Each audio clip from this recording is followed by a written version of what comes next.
Blog Talk Radio. Hello, everybody, and welcome to Champagne Sundays with your hosts, Lisa and Nancy, editors of BigBlendMagazine.com.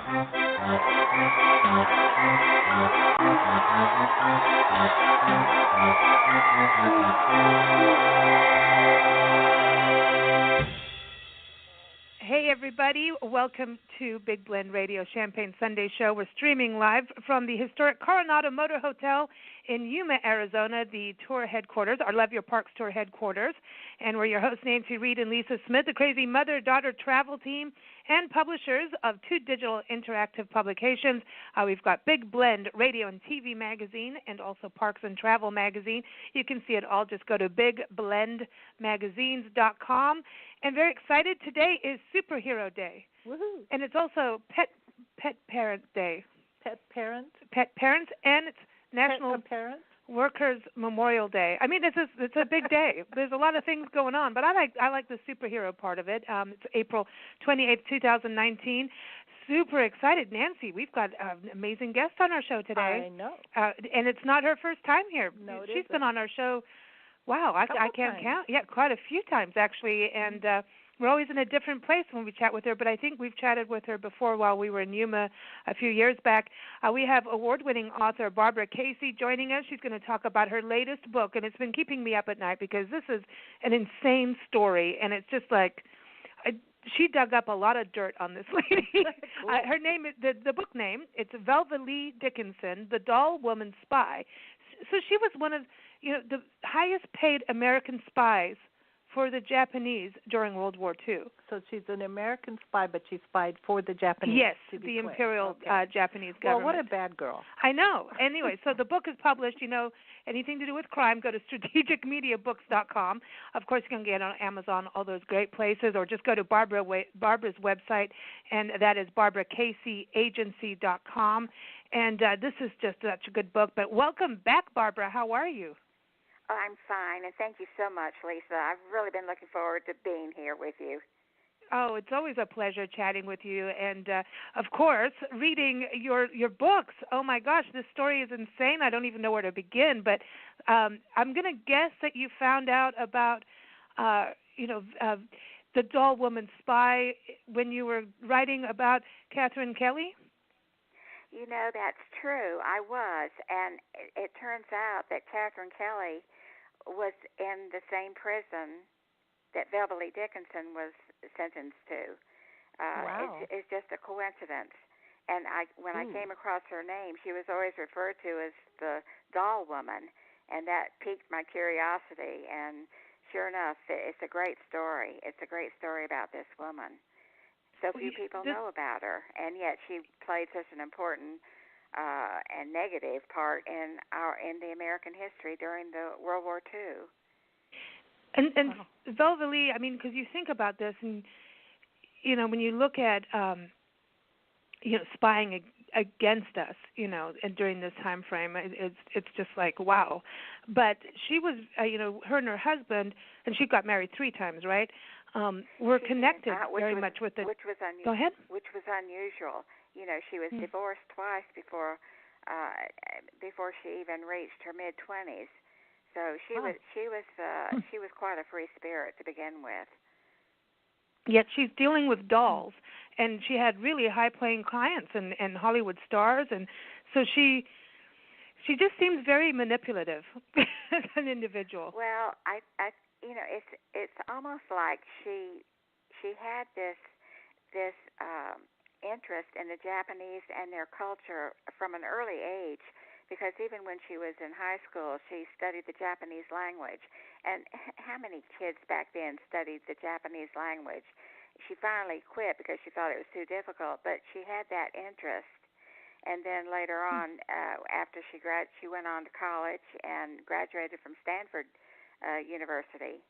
And then her employment took her in close contact with the Japanese who were living in California at the time, through social services mainly. So and then when she met her third husband,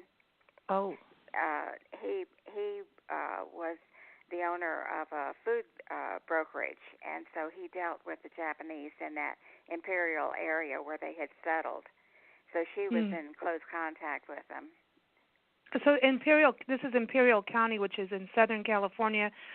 Today, Yes. Nancy and I are in Yuma, Arizona, and it's really not even a minute, and we're there. And because when you were writing about the Imperial Japanese Government, and then his food thing, immediately I started digging into the Imperial County and the history of what did the Japanese name it, and we have Imperial Majul date orchards here, the royal dates, and so it's very connected to where we are. And I'm like, Velvalee was here, the doll woman.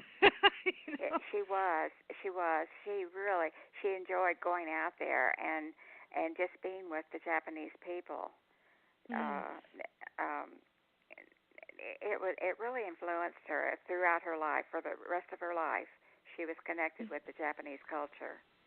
So she spied because she likes the Japanese as opposed to she got money for it?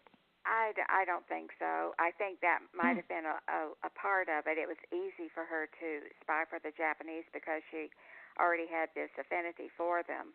But I think the bottom line was she just wanted the money.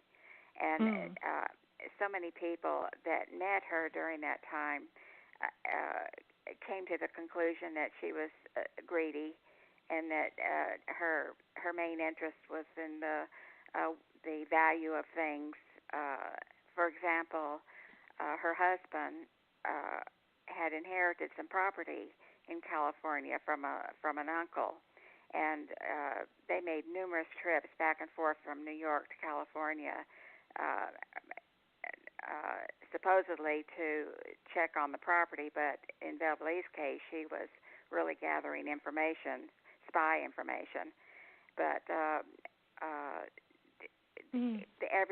the people that met her during that time said she was always asking about the value of the property, of this inheritance.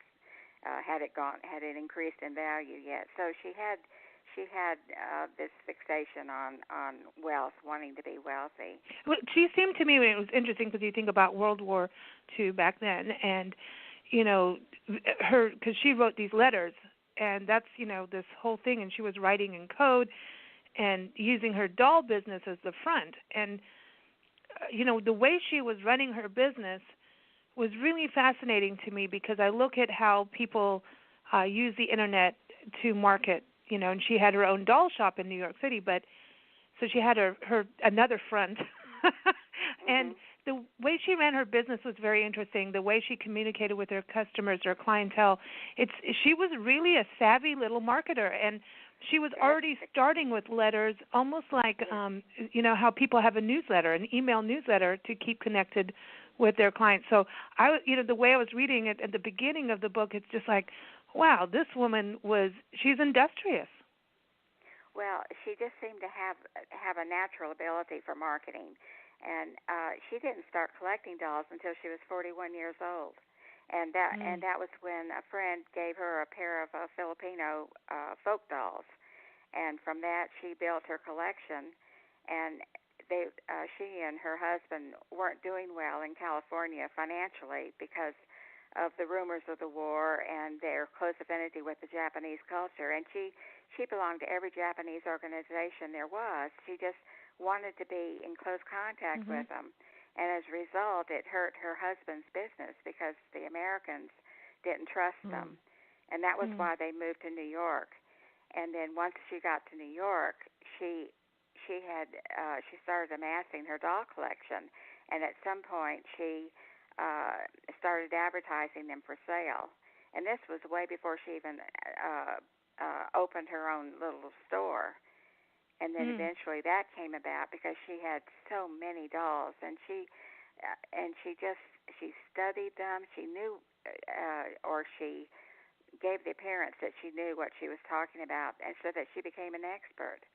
And remember in the society pages when they used to follow actors and actresses and where they were traveling and what they were doing, what they were wearing, and that kind of thing.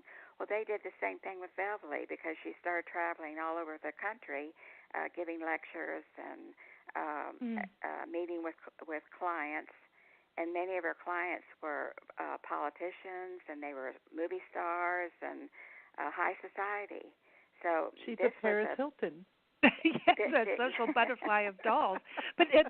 later in your book, I was reading that she went to, and I forget the woman's name, but she had like this really impressive doll collection, and Velvalee didn't recognize what were the valuable ones versus the non-valuable ones.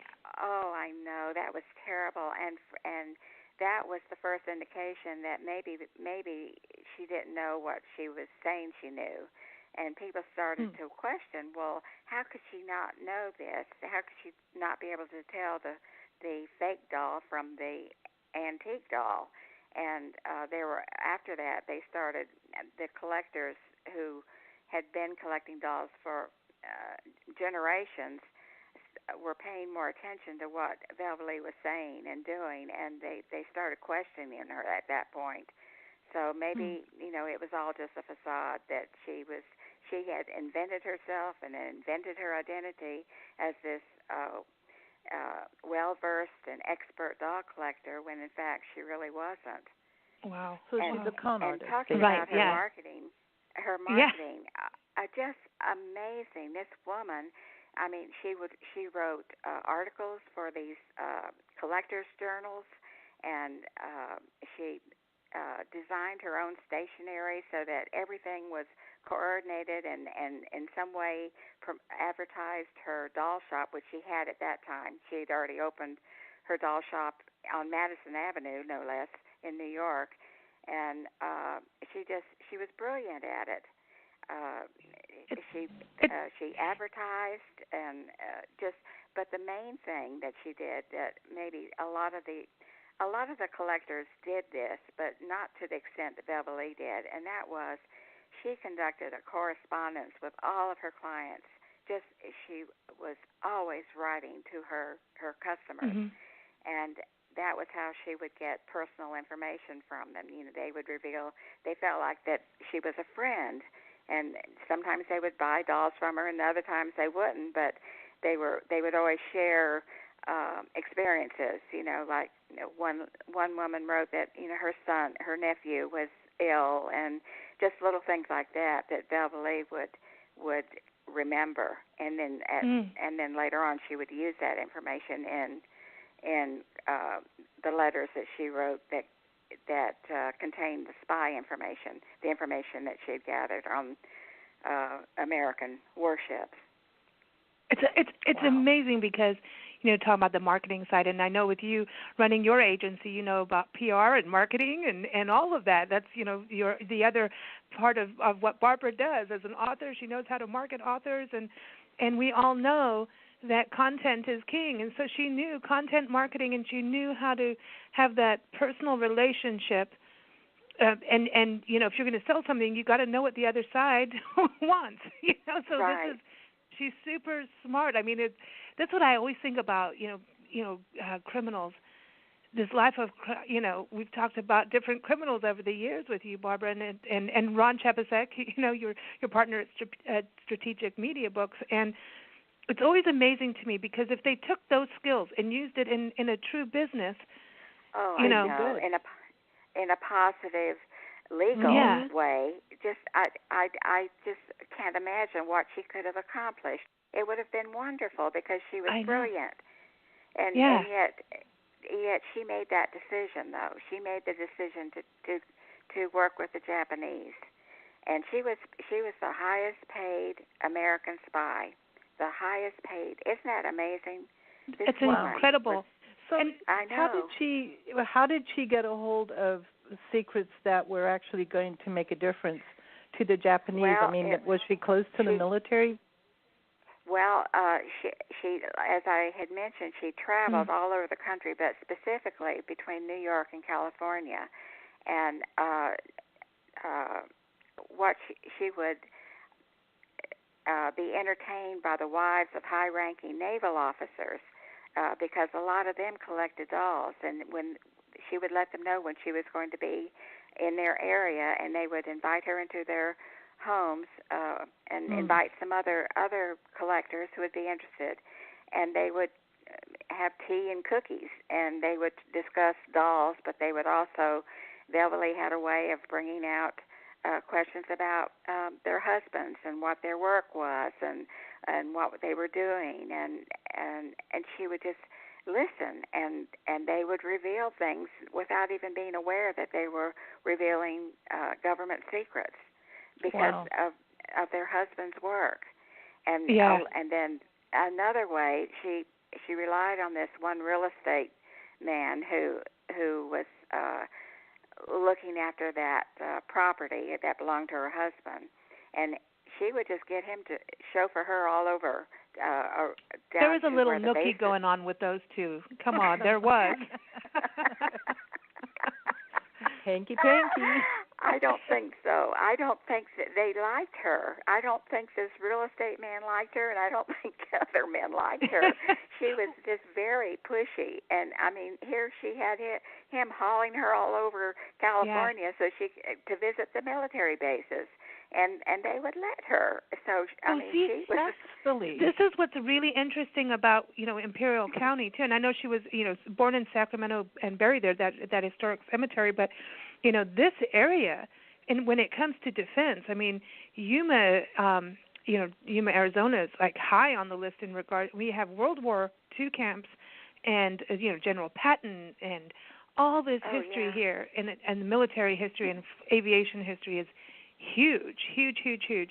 And I mean, we've got the territorial prison that she could have ended up in, because we had Pearl Harbor, Right. But to me, it's fascinating about how she went around, and this is always interesting to me about women in crime, because for many years, hundreds of years, it's like, women, they would never be smart enough. They're not smart enough, and let them play with their dolls and have their cookies and tea and gossip about frilly things. That's right. And meantime, look at this. She's gathering. She's a hunter gatherer, man.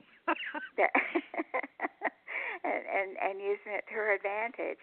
And then what she would do is she would take the information, and she was using something called the FBI called it the doll code, but it was a open code where she would conceal information within the letters. For instance, she would talk about netting, a particular kind of netting, and that had to do with some kind of camouflage on the boats, on the ships, or she would. She had a different vocabulary that pertained to the warships themselves, and that she talked a lot about a doll hospital, and that was where the ships were being repaired, and when they would be fixed, and she was revealing a lot of information, and this was just right before the bombing of Pearl Harbor and immediately after, so there's no telling what damage she did. I mean, it was serious. What her role was. It really is. I wonder what goes on in a person's mind. It's like, okay, you get to have this money, but you're betraying not just your country, but just about everybody you know, and yourself. I mean, if we had lost World War II, I don't think she'd be, in a happy place. Yeah, she because I don't think they traditionally handled spies, because you're somebody that people all know will betray. But she was paranoid. She was paranoid at the end, pretty much. She was. She felt like she was being followed, which she was, and I got such a big kick out of this because in her doll shop, when she wasn't traveling and she was there working in her doll store, all of a sudden she was having more and more of these well-dressed men wearing suits come into her shop and look around at dolls, and they would ask her questions, and she knew that they didn't know anything about dolls or doll collecting, but they were the FBI agents just watching her, trying to find out what she was doing, who she was talking to. So she knew. You'd think they dressed up a little more. Sort of fit definitely, I mean, all over television, you can see who's supposed to be an FBI agent because they all dress the same. I'm like, what is that? I know. Come that on. was the look. Come on.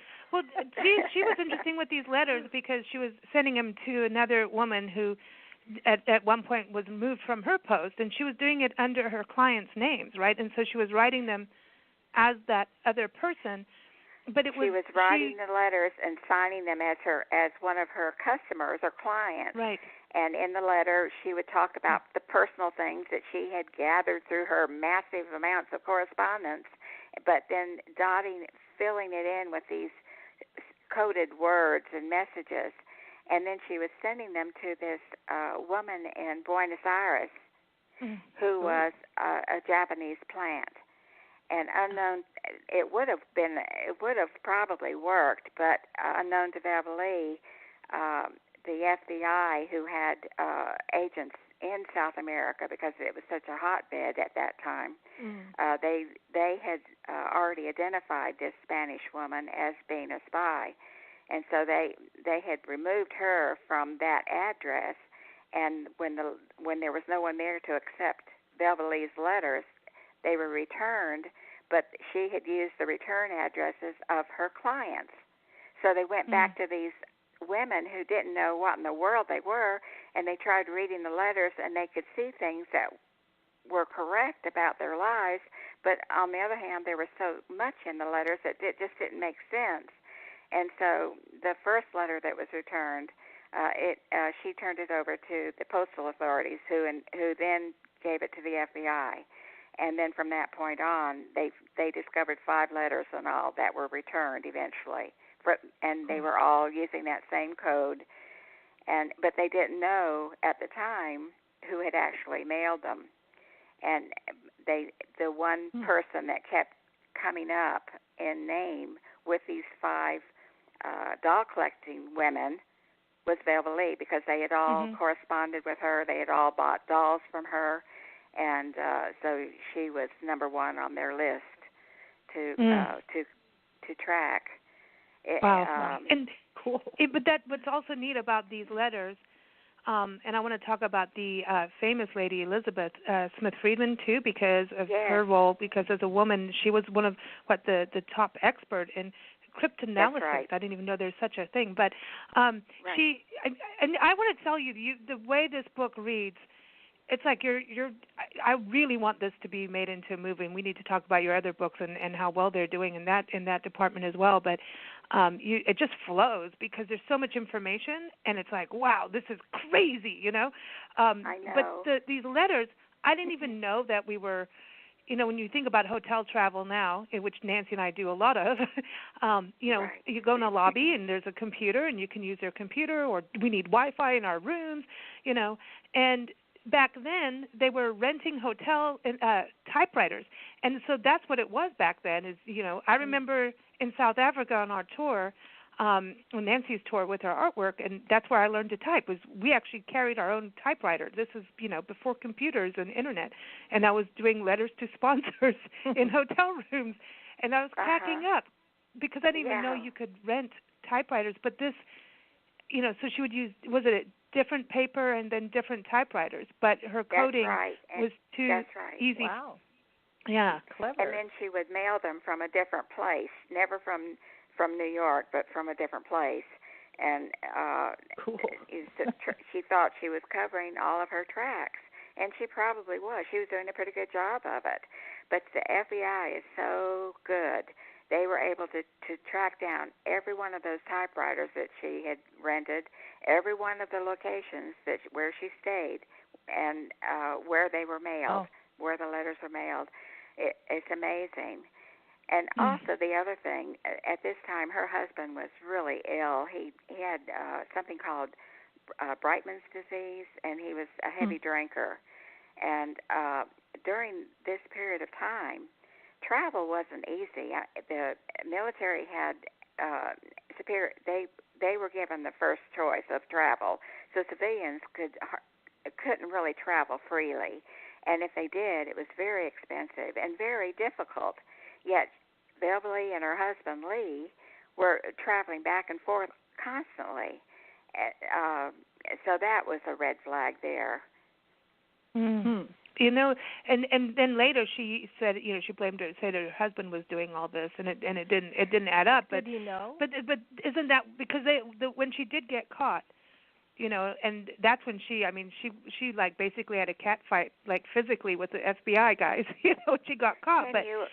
Can you picture that?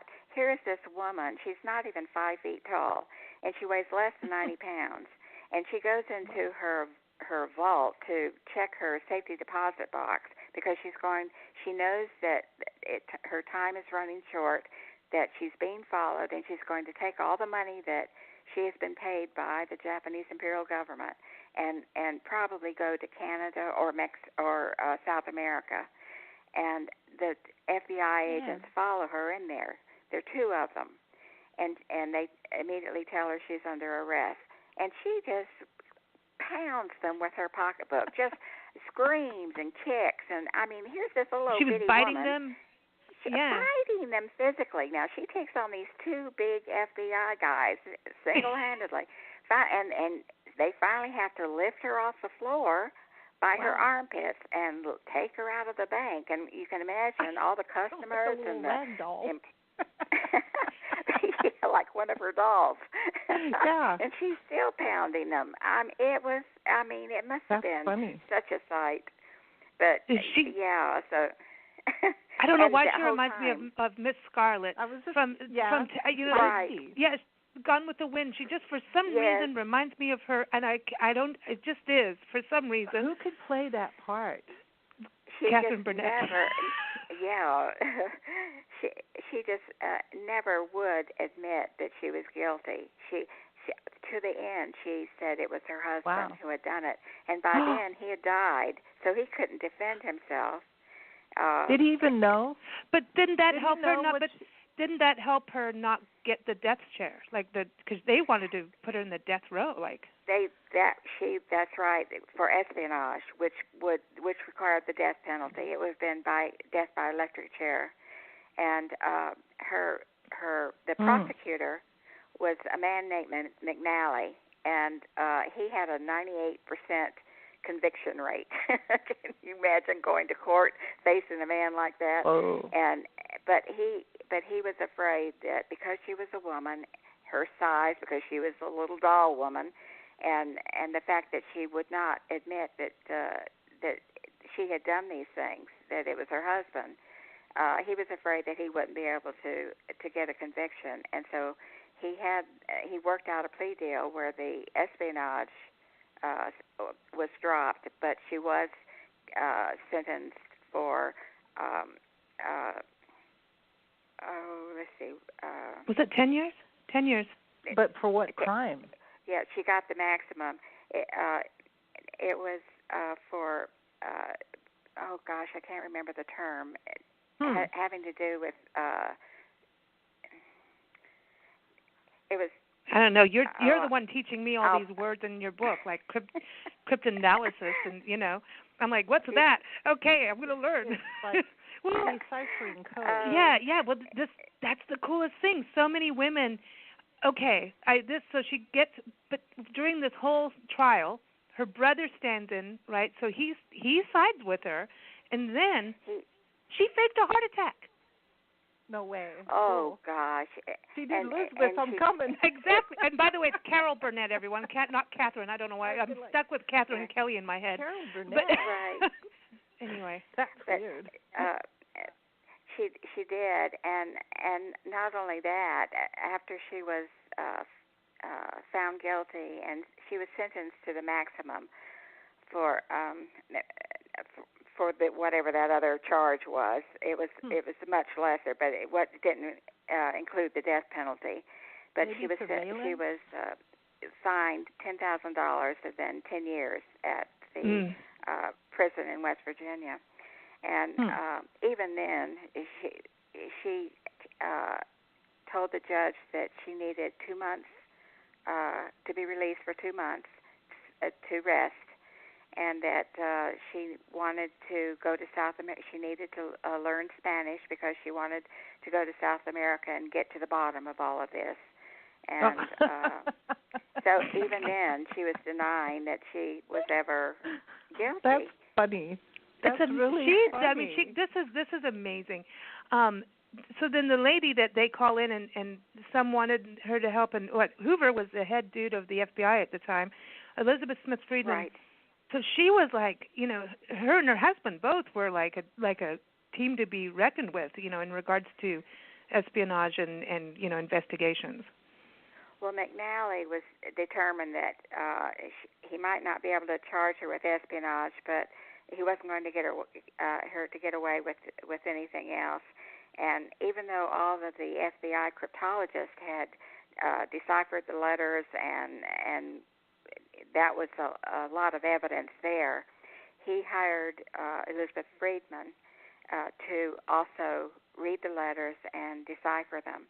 And she came to the same conclusions that the FBI cryptologist came to. So, so wait, a cryptologist and a cryptanalyst, because I saw she was America's first female cryptanalyst. So it's the same thing, right? Cryptanalyst. Yes, it's the same thing. I'm having an English lesson.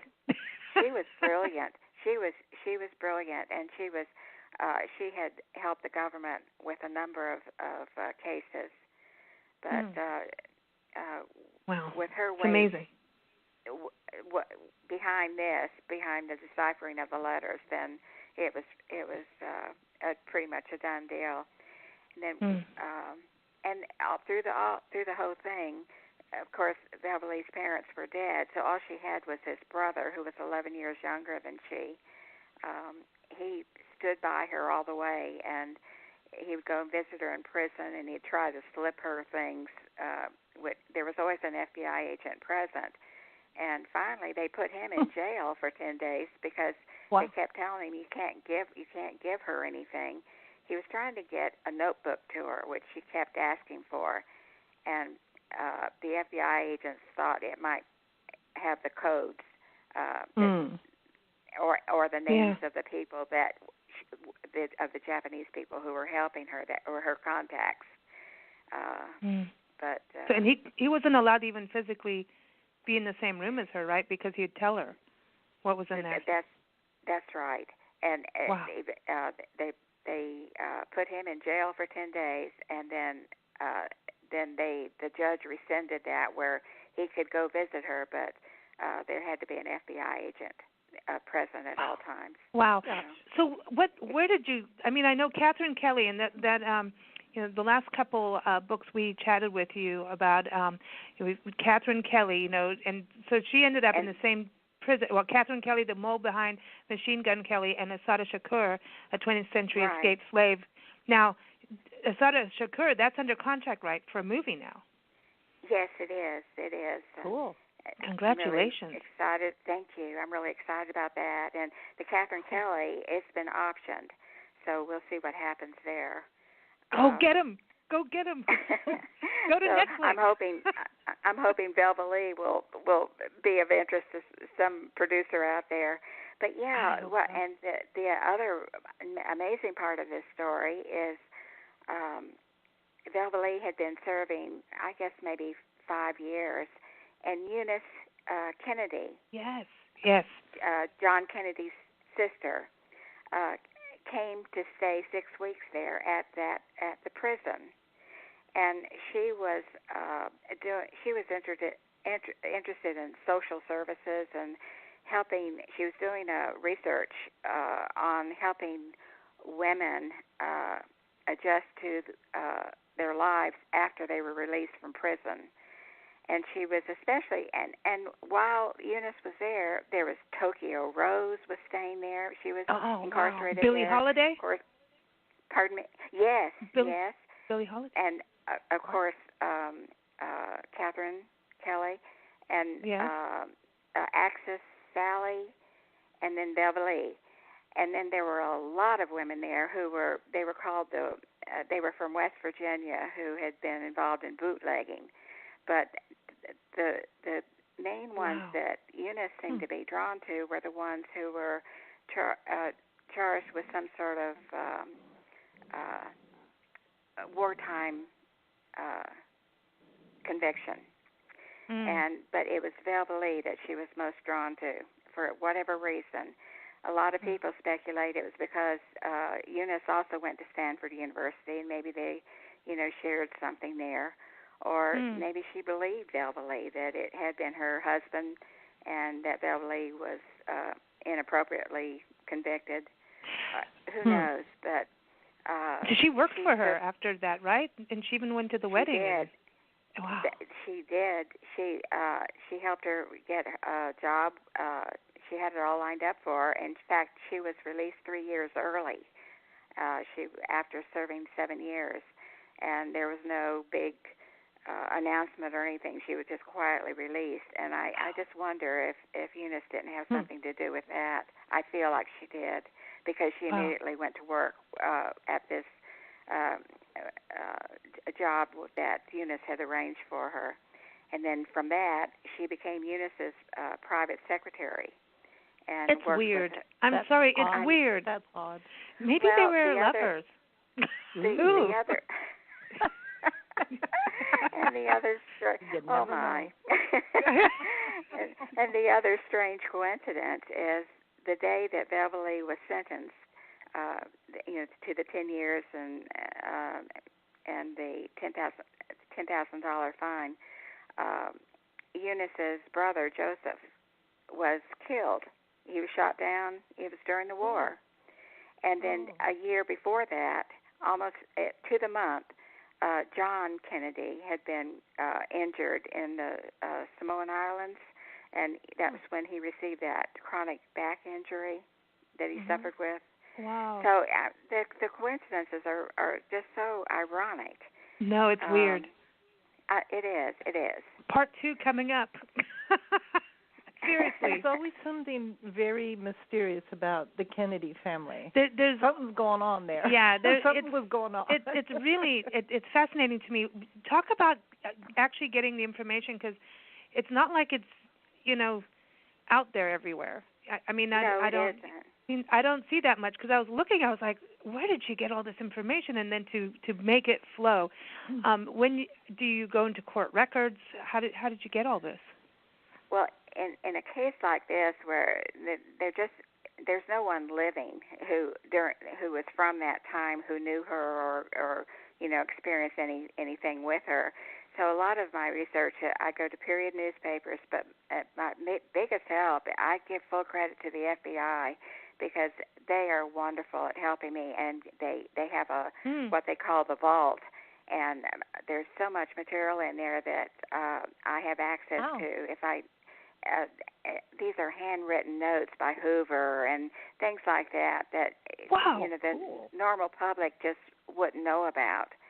And then the other thing, of course, is the Freedom of Information Act, and they help me through that. So a lot of the material is through the FBI, but also period newspapers, and there aren't any other books written about Velvalee, so it had to come from the journalists of the war years and things like that might make reference. And through the doll collecting societies, I was able to get a little bit of information. Wow.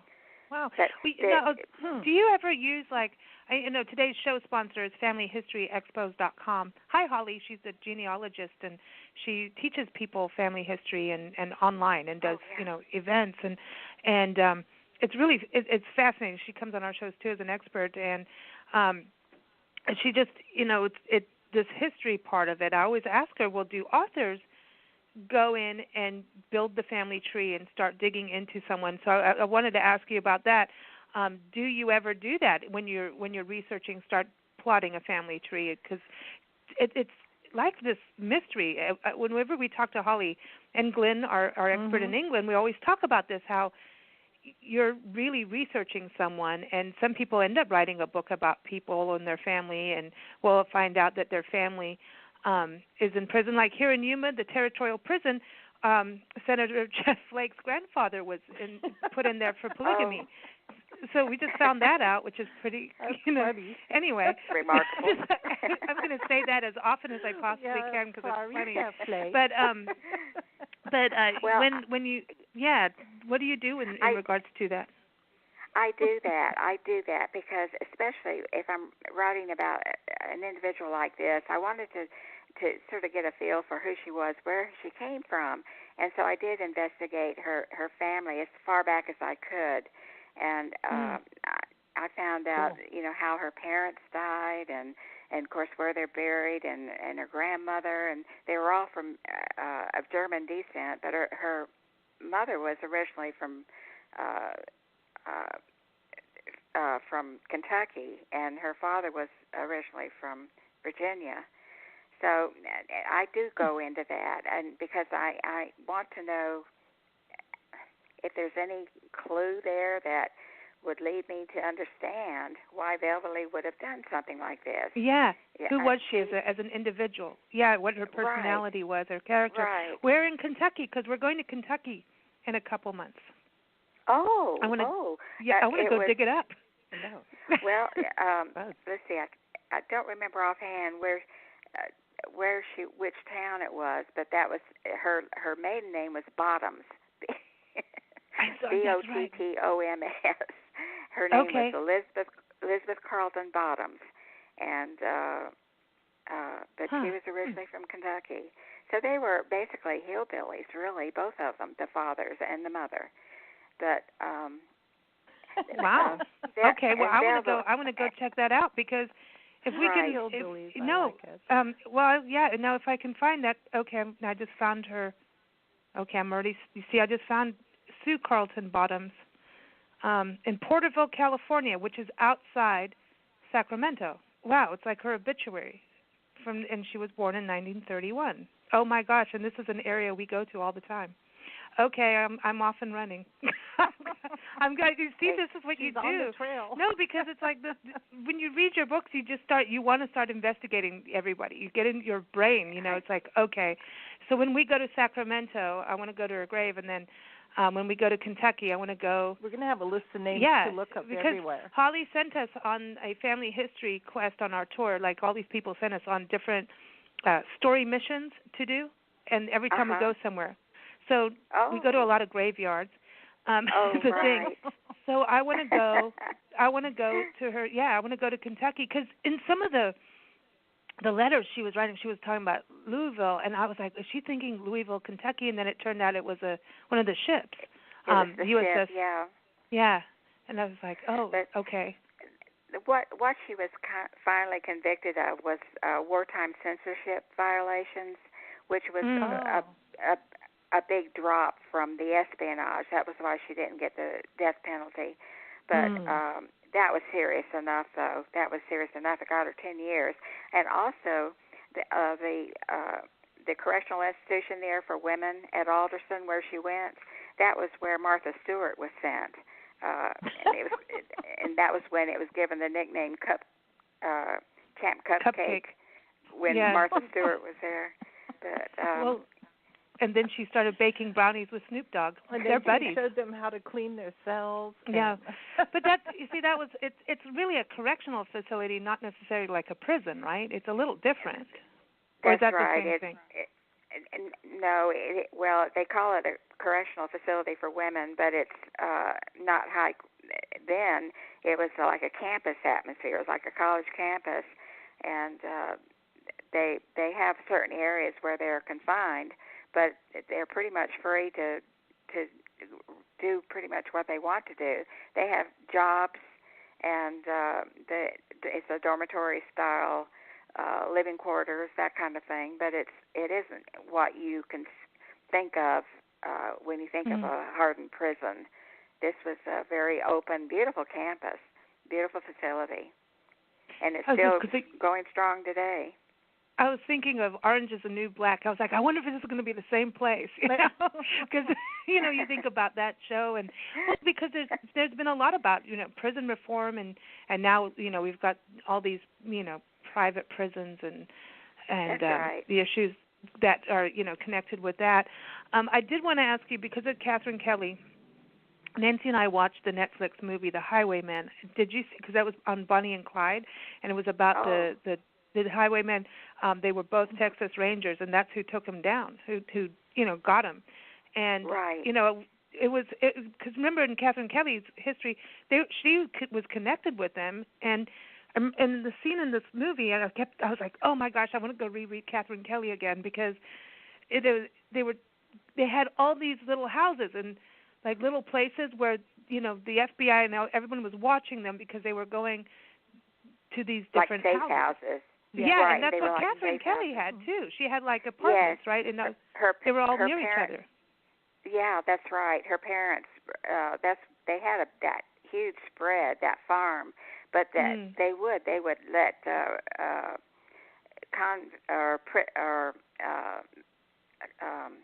lawbreakers stay there and hide out until they were ready to move on. So Catherine Kelly knew them as a young girl, but then especially later on, they all knew one another. They all knew what they were doing.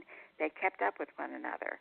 But in her case, she knew them intimately because they stayed at her parents' farm, hiding out.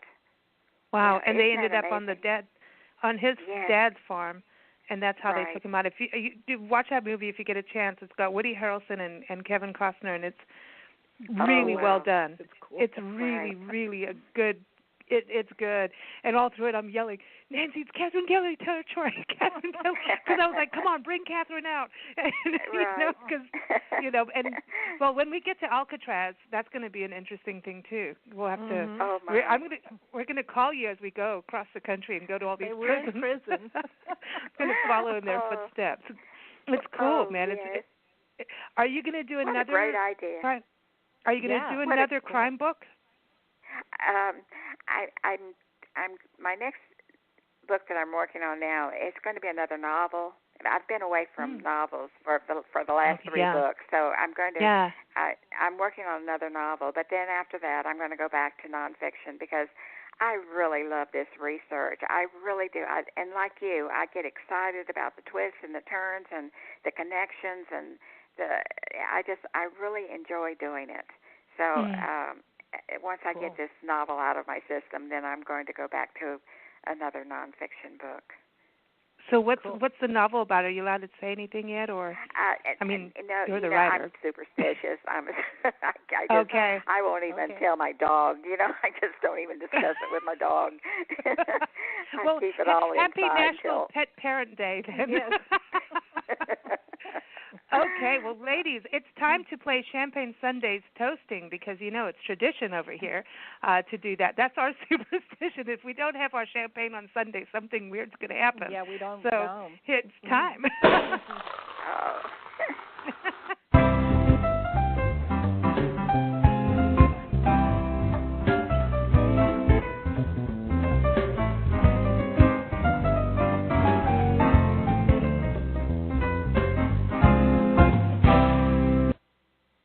So, Nancy, what are you toasting to today?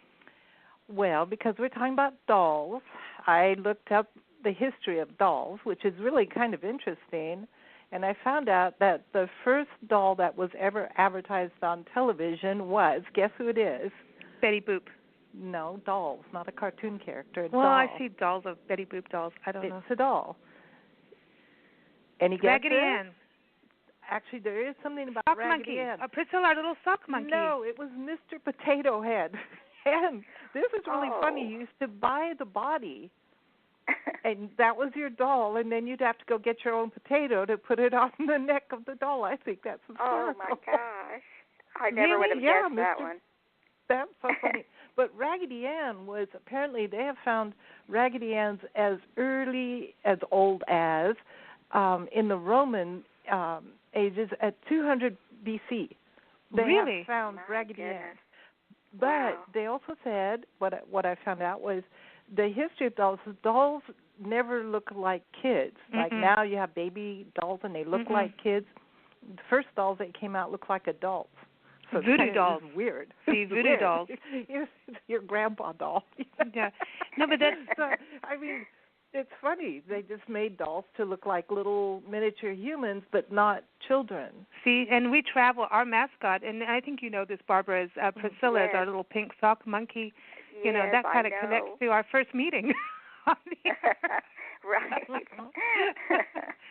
and now she has her own blog for our tour. Oh my we God! let a She's monkey coming run out in the world.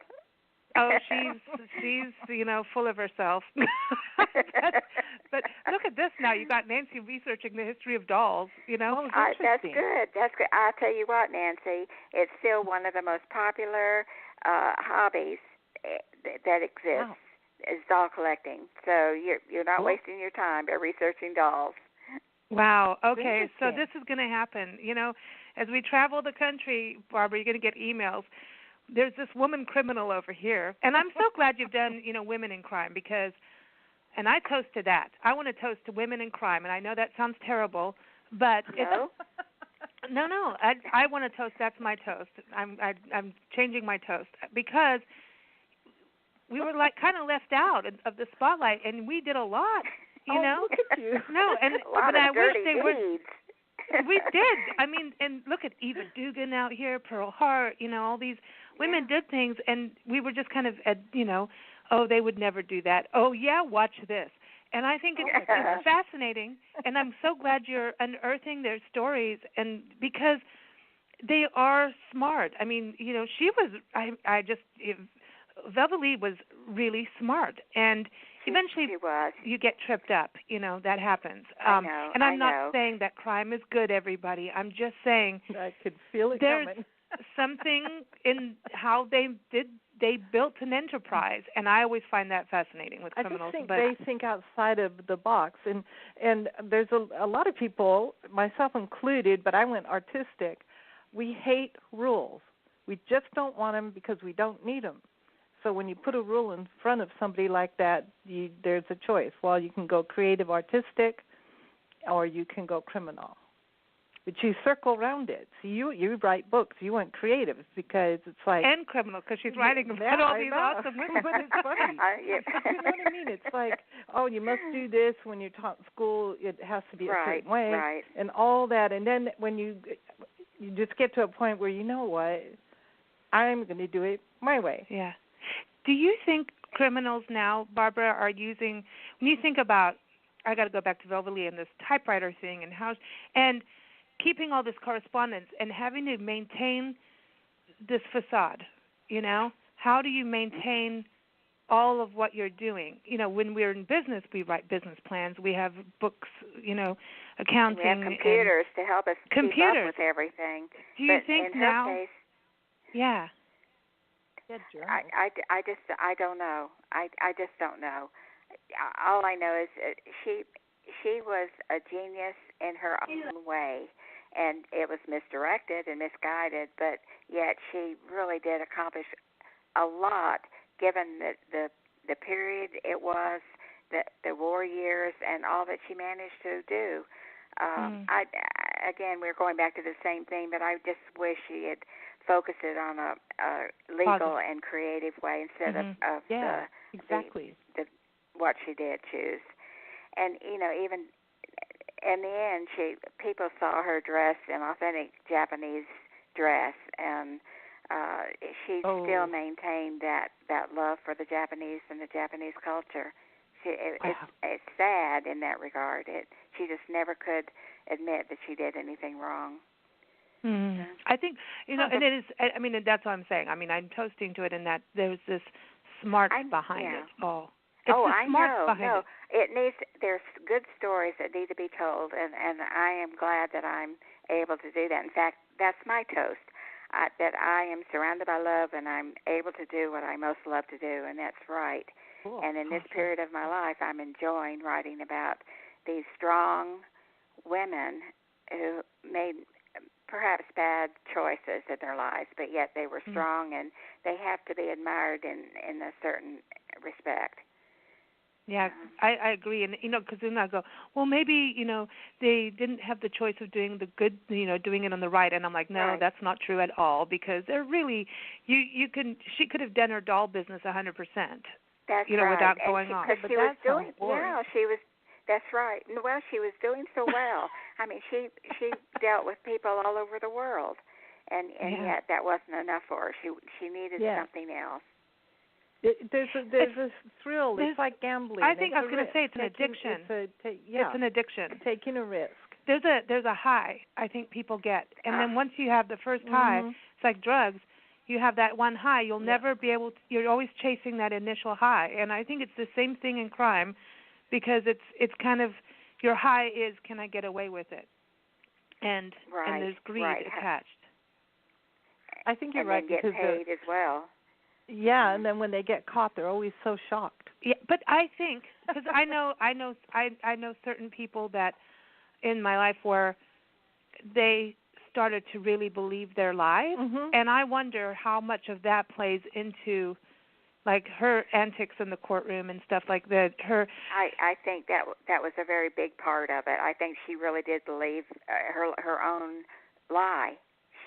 In the end, there was only one person that successfully passed military information to the Imperial Japanese Government after Pearl Harbor, and that was Velvalee. So, goodness sakes, can you imagine all the internment camps and all the paranoia that existed during that time? And there was only one person that successfully passed military information, U.S. military information, to the Japanese, and that was Velvalee. So you've got to give that woman credit. This little old gal, she accomplished what she wanted to do. She just got caught for it, and she paid the price. Man. Everyone, you've got to read this. I know we've talked pretty in depth on it, but it's so good. I mean, this is just like, and when it's a true story, Lisa. it's like, I appreciate that.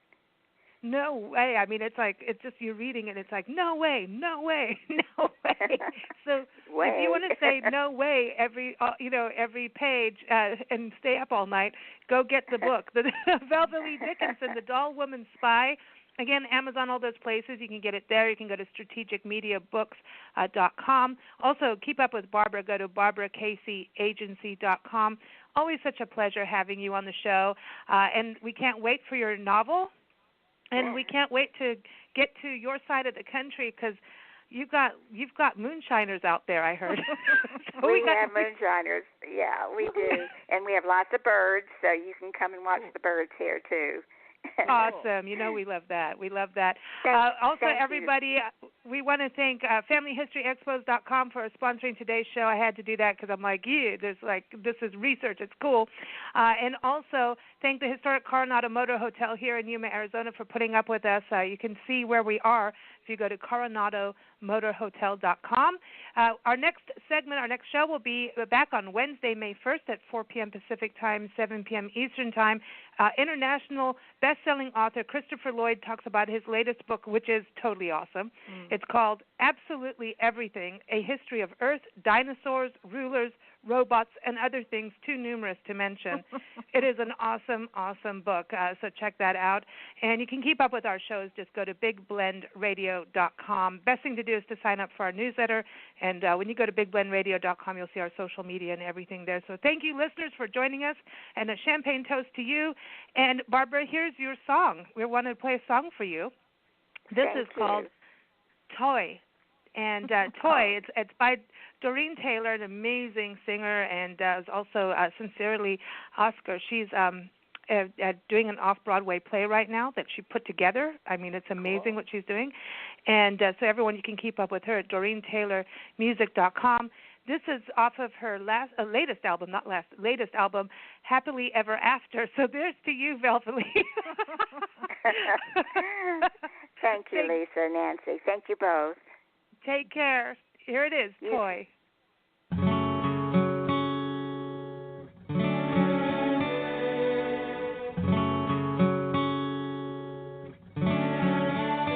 Pull my string, I'll do anything. You're my boy, so I can be a toy. If you're not, then I don't play.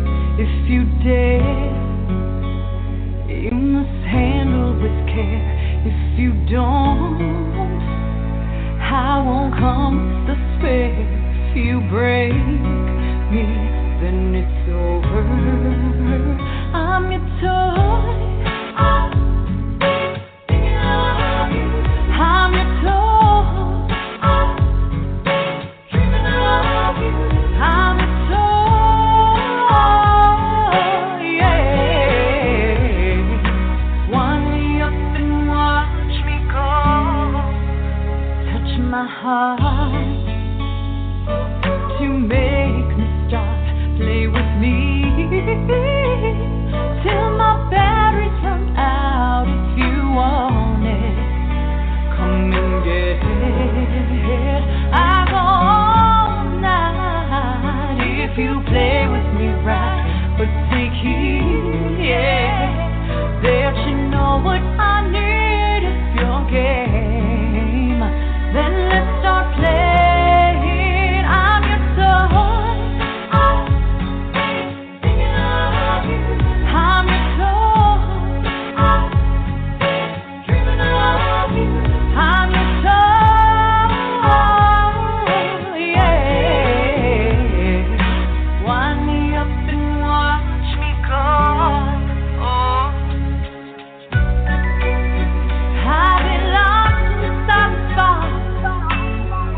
from your